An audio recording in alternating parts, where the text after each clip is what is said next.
Hey, I'm Al Kavadlo, and this is Ask Al.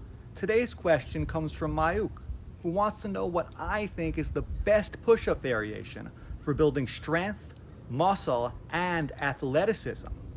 Hey, Mayuk. Thanks for the question. The push-up has been one of my favorite exercises ever since I started working out as a teenager. It's simple, it's efficient, and it requires no equipment other than the ground beneath your feet. And if you don't have any ground beneath your feet, you've got bigger problems, am I right? The basic push-up is a classic and timeless exercise for many reasons. But is it the very best variation for overall strength and muscle gains? Perhaps not. Now, there can never be a one-size-fits-all exercise or exercise program that's going to be perfect for all people in all situations. See, even though we're all alike in many ways, we're also each unique individuals. It's quite a paradox. That said, if you're a beginner, you're probably best off starting with knee push-ups or hands elevated push-ups, as those will likely be more accessible to you than full push-ups. However, once you could do 30 or 40 of those in a row, it's time to progress to the full push-up. But what about once you can do 30 or 40 of those in a row? Doesn't it make sense to move on to a more difficult variation if you want to continue to build more muscle and strength? Absolutely. Once you can do 30 strict push-ups on the floor, it's time to find a more challenging variation.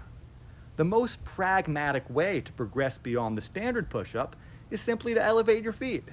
Doing so loads more weight into your hands, rendering the exercise more difficult.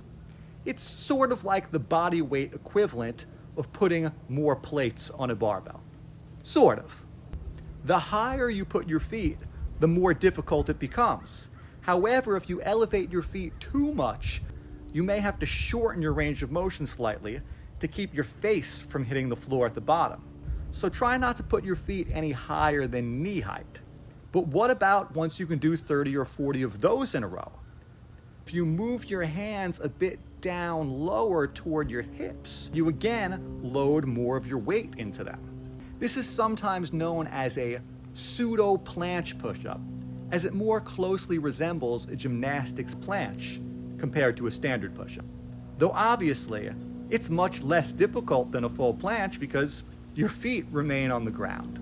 Also, if bending your wrists to that extreme angle is uncomfortable or unattainable for you, I'd recommend holding a pair of push-up handles or dumbbells so you can keep your wrists in a neutral position. This also elevates your hands slightly, which lets you go down a little bit lower without hitting your face. So, to answer the original question, the best push-up for building muscle, strength, and athleticism is the feet elevated, hands elevated pseudo planche push-up. Now perhaps some of you might be thinking, well, what about a full planche push-up? Wouldn't that be even more difficult and therefore more effective? Perhaps, but I think the full planche is just so advanced that it's irrelevant for 99% of people. And even people who can do a few reps usually can't do enough of them to really stimulate muscle growth. Because if you aren't doing at least 3 sets of 6 to 10 reps per set, you're just not doing enough work to get your muscles to grow. Well, that's all the time I've got for now.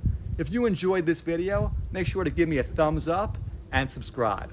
And if you've got a question for me, just drop it in the comments below.